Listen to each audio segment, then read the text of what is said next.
Tere tulemast kuulama Pärnumaa podcasti 89. osa. Mina olen Regina Jaakson ja nagu ikka salvestame Pärnu huubis. Täna on külas üks naisterahvas, kellega ma nüüd tõesti isegi ei mäleta, kunas me tutvusime. Kuidagi järsku see vist võis olla Rääma rahva oma päeval 1 aasta kunagi ammu tagasi. Aga ega ma päris kindel ei ole ka. Kohe uurin, kuidas külaline mäletab. Tere tulemast, Terje Võrk. Ja, vist oli tõesti niimoodi. Ja X aastat tagasi, väga ammu. Kas Rääma päevadel mitte ei olnud juubel mullu? Võib-olla küll. Ma ei mäleta, kas mina käisin eelmine aasta. Eelmine aasta oli seal raadiosaadet tegemas meesterahvad. Jaa.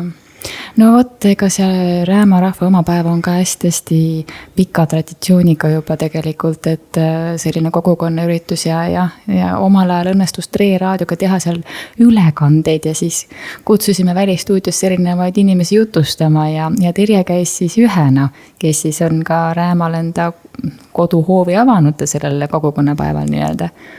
Millega sa siis tegeled, et said niimoodi kutsuda rahvast külla endale? No see ei olnud otseselt ju millegi tegelemisega seotud, see oligi täpselt see, et see mõte lihtsalt meeldis ja tekkis tunne, et tahaks rohkem omakandi inimesi tunda ja tahaks neile pakkuda oma ägedat emotsiooni sellest kogu asjast. Täna on see natukene kaugemale läinud muidugi. Nüüd ma eelmisel aastal ja vist juba üle-eelmisel aastal tutvustasin Allika seltsituba, mis on aiandusmesindusseltsi majas. Kõik Pärnu inimesed teavad muide seda, on ju? Mina küll tean, jah. Eks ju.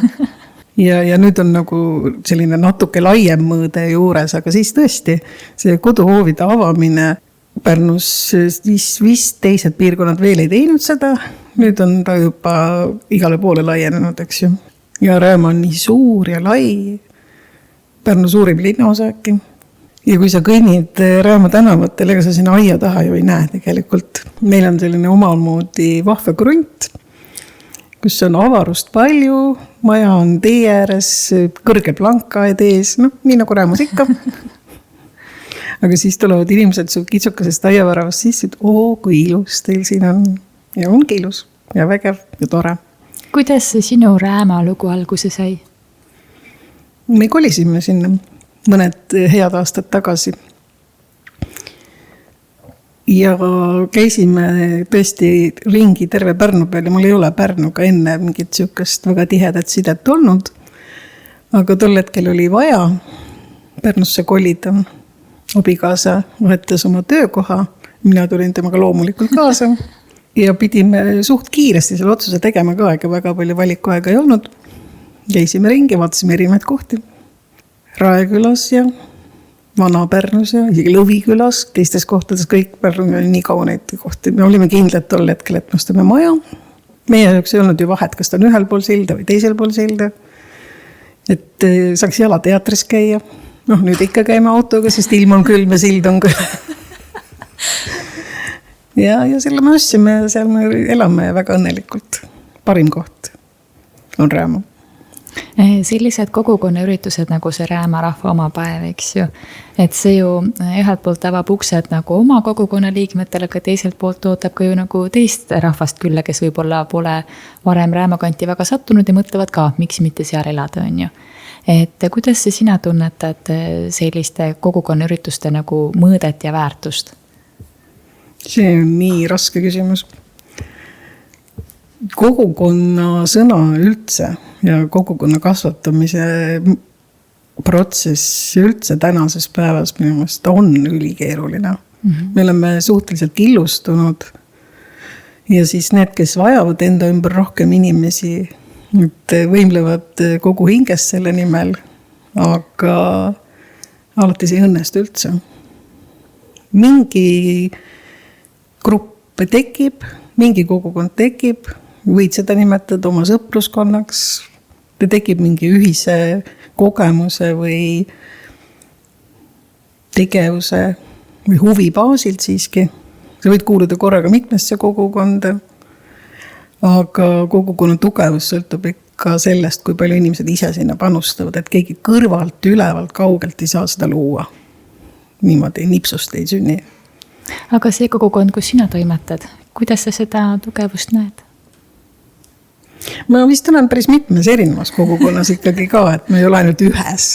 Et üks on see Rääma, kus ma ka ei ole mingi tugev tegija selles valguses, nagu sa vist küsid. Aga mul on erinevad sõbrad erinevatest kihtidest ja katsun ikkagi panustada nii palju, kui ma suudan, aga alati tahaks rohkem. Ja võt inimesed on erinevad. Mõnedele annab energiat see, kui nad saavad hästi palju teiste inimestega suhelda, midagi koos teha. Teised väsivad sellest ära, siis nad lähevad võib-olla kaugele mingiks ajaks. Ma olen seal kuskil vahepeal. Et vahepeal on kohutavalt palju vaja inimesi enda ümber, siis tuleb siuke väike tagasitõmbumise periood, rahulikum aeg. Inimesed tunnevad ilmselt mind ka erinevate kantide pealt, et kui sa küsiksid näiteks, et kellena sa ise ennast identifitseerid, siis ma ei oskaks vastata. Et on inimesed, kes teavad, et ma olen hull käsitööline, kirglik vabasuus kudumise propageerija näiteks, või avalikult kudumise propageerija, mis nüüd on täna juba läinud massidesse. See, et noored inimesed ka võtavad kudumisvartad kätte ja lähevad kohvikusse või pargipingile kas või. Nüüd ilusad ilmad kindlasti pargile. Et see on üks kogukond, kus sa toimetad põhimõtteliselt, aga mõned teavad sind ka maaklerina on ju. Kinnisvara maakler, jaa, muidugi, õige. See on see, kust ma praegu nüüd tulin sellest rollist ja kuhu ma kohe lähen tagasi ka. Et seda ma hakkasin ka ju tegema pea 10 aastat tagasi siin Pärnus. Sellepärast, et tahtsin midagi teha sellist, kus saaks ennast nagu kasutada, oma varasemaid kogemusi ja teadmisi ja oskusi. Ja siis üks hästi vahva inimene arvas, et ma võiksingi sellega tegeleda. Ja kutsus mind oma uude loodud firmasse. Siiamaale hea sõber, aitäh sulle, Krista. Ja nüüd ongi, et mingid ajad on vaiksemad, siis tuleb jälle pauhti hästi palju vahvat tööd peale. Ja siis ühest vahvast kohast ma kuulsingi üks tagasisid, et see on see kinnisvaramaakler, kes hakkas maalima. Et ilmselt inimesed ikkagi teavad siis, eks ole. See oli siis, kui ma tõesti maalima hakkasin, paar aastat tagasi ma käisin natukene õppimas Tiiu Leesi juures, et kuidas ennast siis kunstis väljendada. Ka 2 aastat siis jõudis minu töö ka Pärnu kunstnike aasta näitusele. Siis ma mõtlesin, et ma hakkangi. Kõik asjad on nii toredad, see sinna juurde. Kuidas sa nii palju jõuad? Ma mõtlen, et see sama kimono, mis sul seljas on ka sinu enda tehtud ja minu teada teed sa ka selles osas töötubasid või kursusid läbi. Et see on ju ka üks osa veel, eks ju. Ma tulen tagasi enda küsimused, kuidas sa jõuad? Inimesel on täpselt nii palju aega, kui ta võtab endale 24/7 võib toimetada ja siis mingil ajal teedki mõne asja intensiivsemalt, see paistab silma, siis küsitaksegi, nagu sa praegu, et kuidas sa jõuad. Aga ma tegin selle kimono eelmisel aastal. Ega ma see aasta ei ole väga palju õmmelnud. Jah, kes teeb, see jõuab, ütleb Eesti rahva vanasõna ja ma olen see vanasõnade usku. Aga õmblemine, kuidas sa selleni jõudsid? Kust me siis nüüd peale hakkame, millisest eluaastast täpselt? No ma ei tea, kaugele sa lähed. Jah, ma olen ikka eluaeg teinud seda asja, seda käte vahel tegemise asja. Ehk et mul vanaema oli ka väga kirglik käsitöö inimene, ta kogu aeg kudus, heegeldas, tikkis, õmbles. No see omal ajal ilmselt tekkis sellest, et oli vaja. Aga mulle ikkagi tundub, et talle ka väga meeldis seda kõike teha ja avastada uusi asju ja vanaema asju, tehtud asju on meil siiamaale alles. Ja mitte tema kõrvalt, aga hiljem lihtsalt ka mu ema tegeles käsitööga ja tema tegi seda lausa palgatööna Uku meistrina ühel perioodil. ta ilmselt on meil kuskil geenides ikkagi. Ja eks ma siis sealt kõrvalt hakkasin, nukkudele kindlasti tegin riideid, lõikasin pluusidel pikad varukad ära ja siis see pluusi värvli ots oli seeliku värvlik, see kahar seeliku osa nukule siis selga. Näiteks. Ja õmblusmasin ja kõik need asjad tulid lihtsalt järjest. Vahepeal olid pausid, kindlasti olid pikemad pausid ka. Ja siis ülikoolis käisin Tartus, ma tean, et seal ma kudusin midagi. Võib-olla mitte nii palju kui täna isegi. Lõnga ei olnud ju saada. Head asja ei olnud kindlasti üldse saada. Ja siis olid mingid koredad maavillased lõngad, mida keegi kanda niikuinii ei tahtnud. Ja ajas sügelema ja mäletan, kui ma läksin oma esimesele välistažeerimisele Saksamaale peale ülikooli.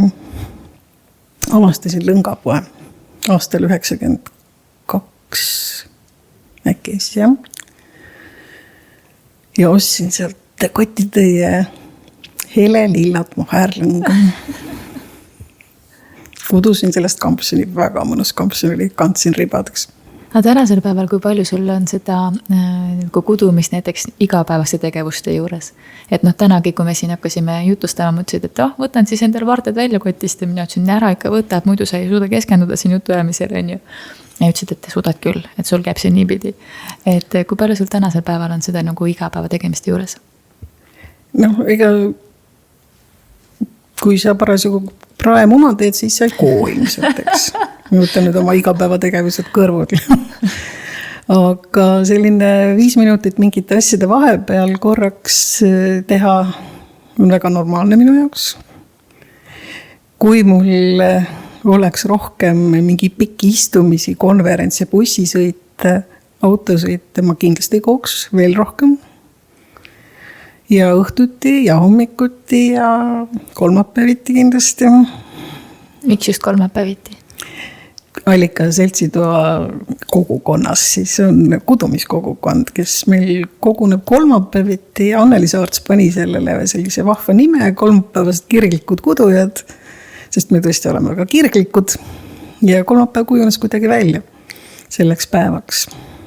Et meiega on liitunud mõned inimesed, tulevad, lähevad, liiguvad, tuumik on nagu üks ja klubi. K-tähed, kõik K-tähed lihtsalt sobivad nii hästi kokku kudumisega. Oota, kuidas see siis nüüd välja näeb? Enamasti niimoodi, et kella 4 Allika seltsituppa kogunevad inimesed, kes tahavad kududa ja samal ajal juttu rääkida. Okei, aga kas siis peab olema juba väga palju teadmisi või võib ka juba siis vanematelt ja uusinamatelt tegijatelt ka nõu küsida, et ma pole ammu vaardaid käes hoidnud ja kui ma tulen sinna ja ma võib-olla ei oska nagu midagi teha, eks ju, et kas keegi nagu juhendab ka või see on pigem nagu see koht, kus sa tuled ja teed midagi ise valmis? See on nii ja naa. Hea meelega juhendan kõiki ja teised meie naised ka juhendavad kõiki, kes ei ole veel väga kogenud või tahavad uuesti meelde tuletada väga hea meelega. Ja. See ei ole küll see koht, kus nüüd vaikides niimoodi saab keskenduda aga on ka seda juhtunud, et siis lähmegi sinna toa teise ruumi, suur tuba, teise otsa ja keskendume siis seal nendele üksikutele elementidele. Ja tegelikult ma teen ka eraldi õpitubasid täiesti, et võibki tulla minu juurde, istume kõrvuti, näitan täiesti igat pistet, igat silmust, igat asja eraldi, täiesti individuaalõppe. Ma isegi ei teadnud, et selline variant olemas Pärnus on. Ja eks see info liigutamine ongi keeruline. See minu meelest tänases maailmas üks kõige keerulisemaid asju on turundus. Ma imetlen neid, kes sellega edukalt hakkama saavad ja kes seda hästi teevad ja kes suudavad niimoodi turundada, et inimesed kõiki nende asju ka näevad, kuulevad ja kaasa tulevad. Sest kahjuks meil on nii erinevad infomaailmad jällegi. Kõik ei jõua kõikidesse kohtadesse ja kõik ei jõua ka ETV televisiooni, mis võib-olla on kõige laiemale liikuga. Mõned ei vaata televiisorit üldse, eks ju, nendeni jõua see ka. Et kuidas üldse infot inimesteni viia, on väga suur müstika. Ja koolis seda õpetatakse ja ma ka õppisin. ja ootame teooria rakendamist praktikasse.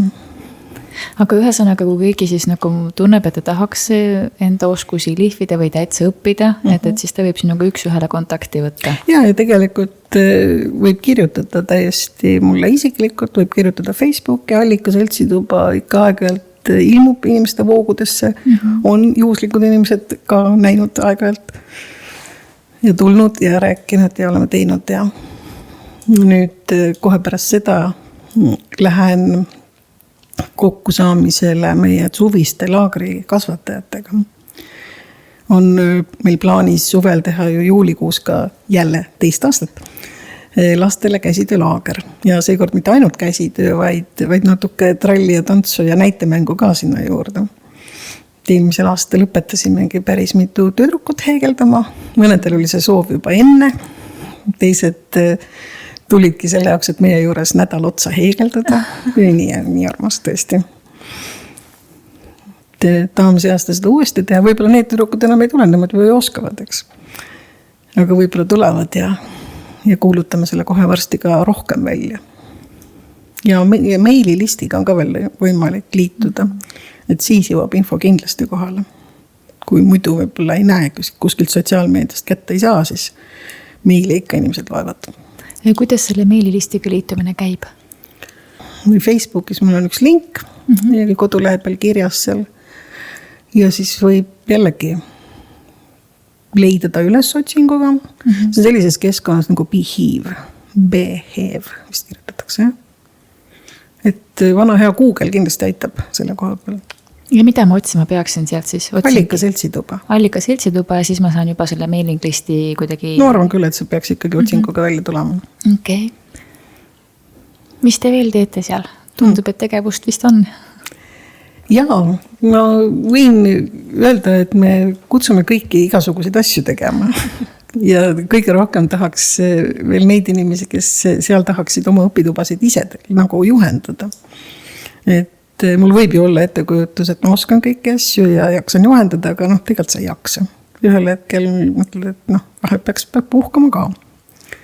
Ja tahaks, et teised ka teeksid.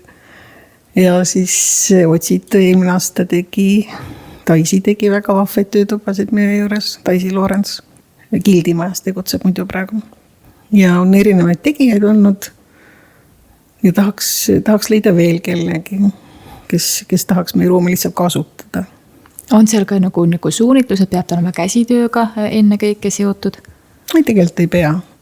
Tegelikult on see lihtsalt üks laud, keset ruumi, aknad, uks, köök, WC, vesi, elementaarsed head tingimused, mõnusad kodune olemine. Ei ole mingit erilist fansit, sellist valgeid seinu ei ole. Millal järgmine selline üritus on, kuhu te ootate ka külalisi mõnest sündmusest osa saama? Mõni kultuurisündmus või ikka aeg-ajalt nüüd teate seal miskit ka korraldada? Aiandusmesindusselts on rohkem kultuurisündmuste korraldaja küll. Selles mõttes käsitöö on siis esimesel korrusel ja teisel korrusel on siis folkloor ja kultuur. Ja seal käivad oma proove tegemas erinevad rahvakunstiansaambrid, laulukoorid, üks tantsurühm oli. Ja seal kultuurisündmusi toimub, aga nüüd suvel ma ei ole päris kindel praegu, mis seal nüüd enne mardipäeva ka midagi tuleb, äkki lõikuspäeva. Ja tasub lihtsalt hoida pilku peal kanalitel, et sealt seda infot leida. Pärnu kultuurikalendris peaks ilmuma küll kõik need asjad. Millegi pärast praegu ei suuda meenutada mingit suvist asja, aga kultuuri kõrval on ka keha ja siis kolmapäeviti kell 6 on Hiina võimlemine teisel korrusel näiteks. Hiina võimlemine? Shindo venitused, mingi selline väga mõnus asi. Oled ise käinud ka seal? Ei ole. Ma ka ei ole veel jõudnud Shindosse, ma olen kuulnud, et see pidi hästi hea olema. Aga kuidagi ei ole veel pihta saanud ja neid tegijaid on ka, mul tundub päris palju juba tekkinud ühele poole silde, teisele, aga võib-olla on sama tegija keskel. Võib-olla on sama, ja selles mõttes ma ju ei tea. Et nädalas on 7 päeva. Just. Ja kui ei ole proovimas käinud, ei saa öelda, kas meeldib või ei meeldi. Kõik liigutamine on alati hea. et on see siis võimlemine või lihtsalt venitamine või kodus võid ju teha YouTube'ist joogaharjutusi vaadata ja neid järele teha, et mis on seal vahet, kas sa lähed koeraga metsa või siis kui ronid sinna teisele korrusele, see on kõrge trepp, vanemad inimestel on raske, aga nooremad ja tegusamad saavad hakkama. Rääkides kinnisvaramaakleri tööst, kui on keegi, kes mõtleb ka, et aga miks mitte, see tundub päris selline kihvt väljakutse ja võimalus. Kuidas sellega lood on? See ongi väga kihvt väljakutse ja võimalus, täpselt nii on. Ja Pärnus on väga palju kinnisvaramaaklereid.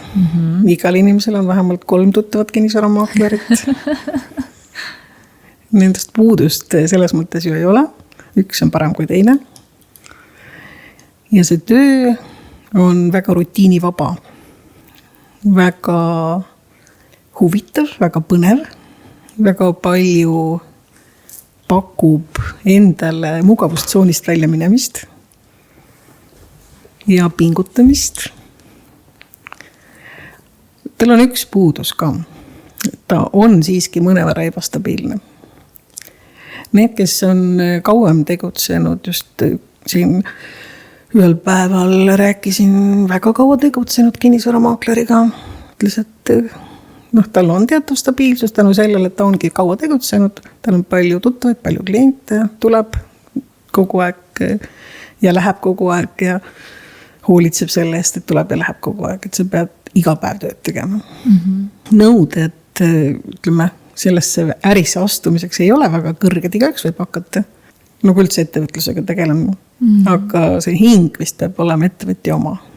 Kui sul on see ootus, et keegi toob sulle midagi, annab sulle midagi, iga kui sealt tiksub kuskile rahakoti palk, siis seda ootust väga ei tasu heietada. Mina olen just mõelnud, et seal on kuidagi päris palju sihukest nagu seadusandliku nüansse, millega peab nagu kursis olema. Et ei tundu nagu nii lihtne tegelikult olevat. Et see natukene on mind võib-olla hirmutanud selle töö juures. See on tõsi küll, jah. Et kui sa tunned, et seadused ei ole nagu sinu teema, siis sul on võimalik areneda selles suunas lihtsalt ja teha see enda teemaks. Täna on suhteliselt raske ilma selleta hakkama saada. Ma tean, inimesed püüavad ka need, kes ei ole varem kokku puutunud ja neil on kindlasti muud väga head küljed. Aga teoreetiliselt on kõik õpitav. Mõnel tuleb see lihtsalt kergemini. Et mul oli oma eelnevas elus hästi palju kokkupuudet seaduste ja kontrollimist selliste valdkondadega lihtsalt. Võib-olla mul läks see natuke kergemini. Ja siia maale äkki on natuke kergem. Ma ise loodan lihtsalt. Aga ma olen näinud inimesi, kes löövad ka käega. Ja neil ei olegi aega või ka peale hakkamist selle sisse pugemiseks. Tõid nii huvitava või õige asja välja, et Pärnus on väga palju maaklereid. Ja ma käisin samal ajal peas ringi ja ma vist isegi tunnen, rohkem kui 3 maaklerit. Peaaegu isegi 10 tuleb. Ja siis ma mõtlen, et see konkurents peab päris tihe ikka olema. Ongi. Jah, ongi. Pärnus on üldse keskmisest rohkem ettevõtjaid. Ja kui siin on hästi palju teeninduvad sektorid, siis sama palju on ju ettevõtjaid või rohkem veel. Kõik teenindava sektori inimesed ei pea olema ettevõtjad, aga väga paljud on. Mikroettevõtjad, iseendale tööandjad. Ja on maaklerite hulgas konkurents suur, on ka ilutegijate hulgas konkurents suur. Siin ellu jäävad tugevamad. Mõnel puhul on see elustiili ettevõte. Pead oma väikest salongi, saad ise sellega hästi hakkama ja peaasi, et su kliendid on õnnelikud. Kõik ei taha kasvada suureks. Ja mõnda ettevõtjat isegi hirmutab suureks kasvamine, sest mõtle siis tulevadki inimesed ja sul pead rohkem tegema juba. Ja rohkem vastutama ka. Ja rohkem ka vastutama. Kinnisvaramaakleri töös vastutus on ka üks osa ikkagi, et see, mis sa nagu räägid inimesele, see, mis sa kirja paned ja see, kuidas sa presenteerid, see tegelikult on ju vastutus. Ja lõpuks see protsessi läbiviimine ja veel ka pärast aastaid hiljem võib keegi küsida midagi nõu või siis näpuga viibata, et mis siin nüüd oli? jah, teoreetiliselt küll. Ja samas otsused me teeme selle infobaasilt, mis meil hetkes ju olemas on. Et väga palju ette muretseda ei ole nagu põhjust. Samas mina endise siseaudiitorina tahaks teha enne kõik asjad ära, et riske vähendada alati ei õnnestu. Ja siis on et inimesed, kliendid on ju erinevad. On ostjad, on müüjad. Ja mina reeglina olen müüjate eest väljas. Ja võib-olla mõnikord ostjad ei ole siis rahul näiteks, et nemad ei saa ju seda, mis nemad ootavad, aga peame leidma selle, ma ei taha öelda kompromissi, pigem konsensuse sealt, et kõik oleksid rõõmsad ja õnnelikud ja eks juhtub ka teistpidi, et ei saa alati kõik õnnelikud olla. Selle kinnisvara leidmisega on ikka üks hästi huvitav fenomen, mulle nagu näib vähemalt nii, et võib otsida aastaid seda enda kohta, enda uut kodu või mingit uut nii-öelda pinda. Ja otsid ja ei leia ja ei leia. Sest no isegi kui käid vaatamas, ei ole nagu päris see. Siis järsku tuleb üks mingisugune pakkumine, siis ma vaatad, aga see ju ongi see. Ja mulle tundub, et igal asjal on ostja olemas. No see on samamoodi nagu hingesugulase leidmisega, et sa ei pea esimest inimest ju kohe oma kõige paremaks sõbraks. Aga sa võid teha alati mööndusi ja võid hinnata kõrgemalt neid häid omadusi nii inimeste kui kinnisvara puhul ja siis teha ise enda poolt selle parenduse, et see, mis on valesti, selle parandad enda käe järgi ja võtad ette midagi. Sa ei saa loota alati ideaali. Ja mingi aeg tagasi inimesed ostsid ju rohkem neid korterid ja maju, mida nad ise paremaks tegid. Remontisid. Kas ise või kellegi teise käe läbi, aga nad nägid seda võimalust.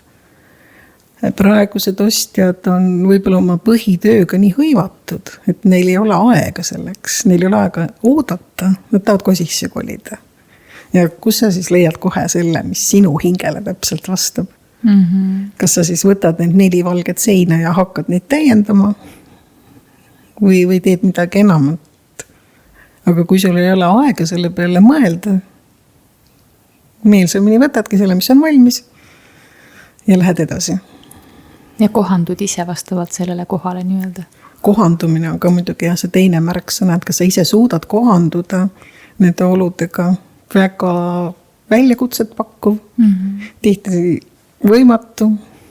Mõtlen, kui meie oma maja ostsime, siis natuke me kohandusime, aga suures osas ta oli valmis. Meil oligi see juhus võib-olla, et me leidsime selle, mis mulle kohe meeldis.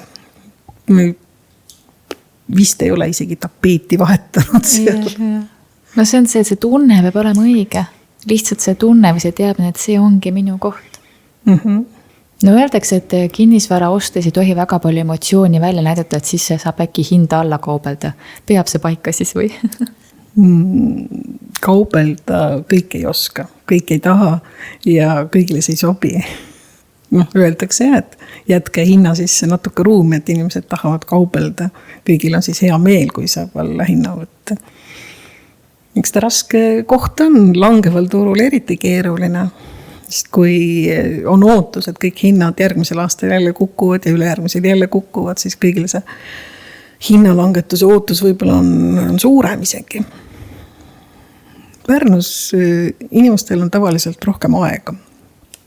Ja aeg ja raha on omavahel võrdusmärgiga. Kui sul on aega oodata, siis sa ei pea ju hinna osas järeleandmisi tegema.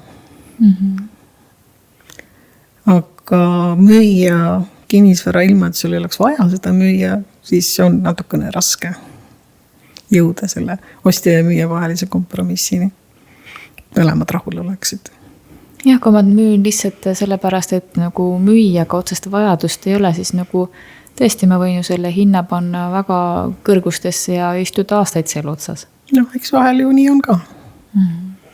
Ja kui on sellised keerulisemad objektid näiteks, ega neile võib-olla sellist õiglast turuhinda anda ongi raske, kui need müüakse 5 aasta jooksul üks samalaadne asi, kui Amende villad keegi hakkaks müüma näiteks praegu, kes ei oskaks sellele hinda panna.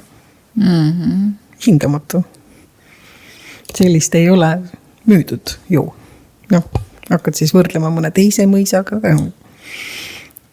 Kuidas sellisel juhul siis see nagu protsess peaks välja nägema? Et kui on tõesti mingisugune selline hoone, millel ei ole seda võrdlusmomenti nii-öelda, et... Lihtsam on võib-olla siis praegu näitena tuua seda, et kuidas tehakse neid asju, mida on võimalik võrrelda. Näiteks korterite puhul.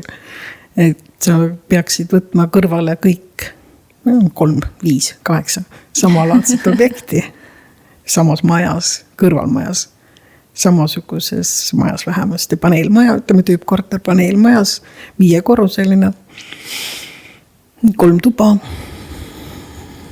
mairajoonis, eks ju. Ja siis on seal olulised aspektid, mis erinevates korterites võivad erinevad olla. Kas seal on ümberehitusi tehtud, millal seda on renoveeritud, millises seisundis ta on ja millises seisundis maja on. No ja siis paned nad kõrvuti, eks ju.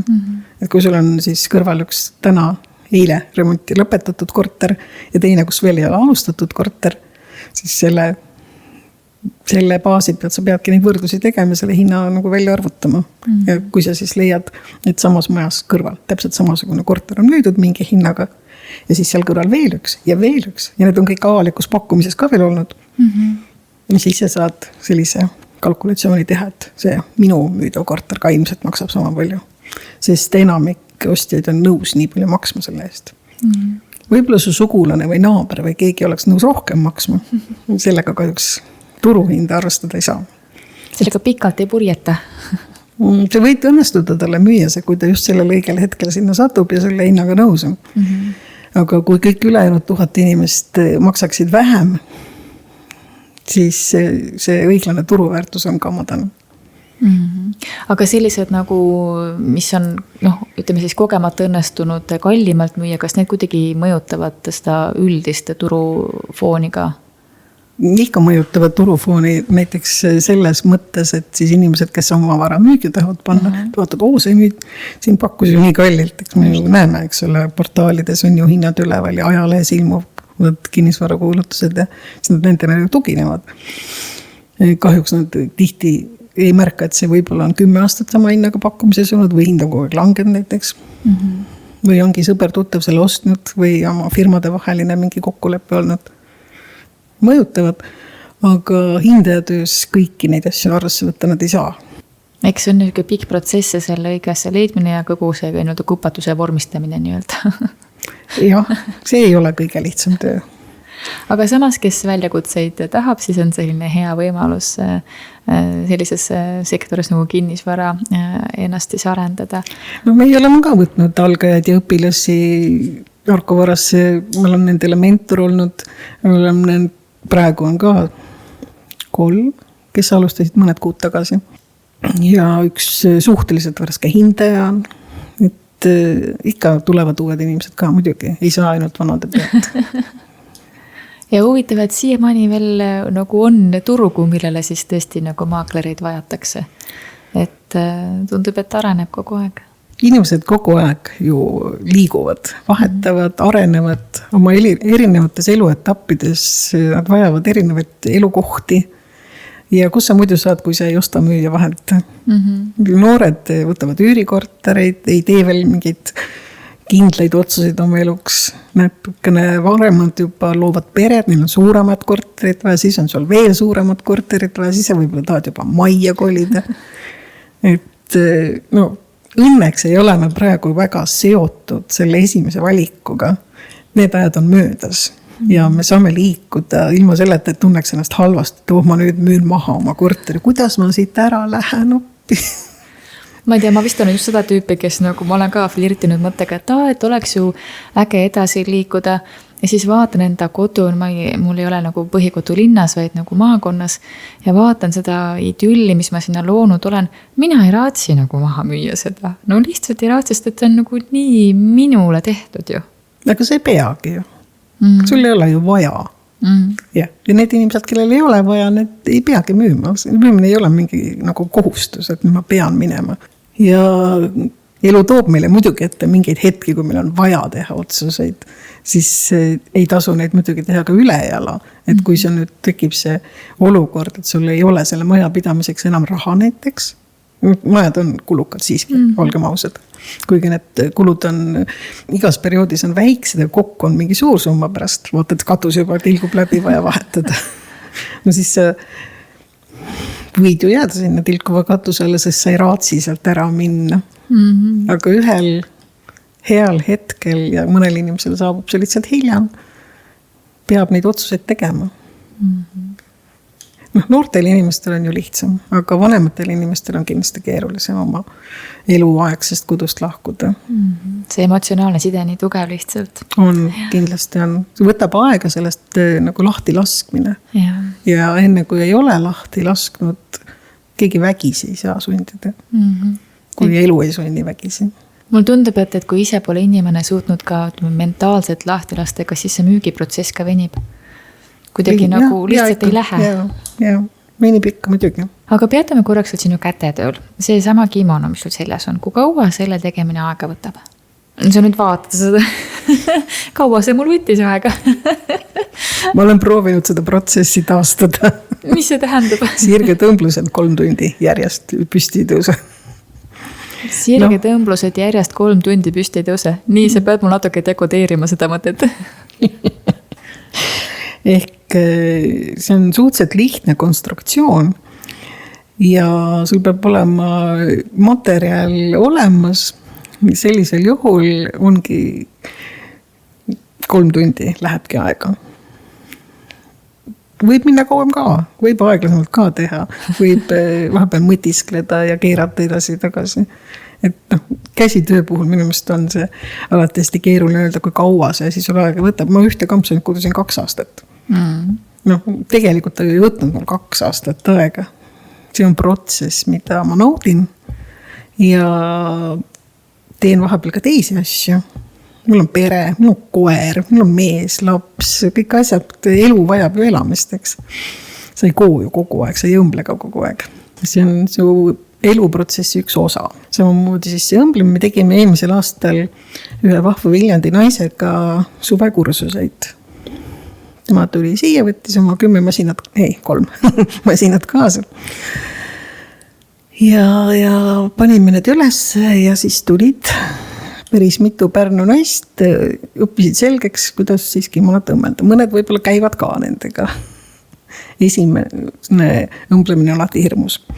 Kas ma oskan ja kuidas ma oskan ja siis, kui nad valmis saavad, muidugi on mõni õmblus natukene viltu ja teine õmblus kõver ja võib-olla ei istu päris nii, nagu tahaks, aga see rõõm ise valmis saada.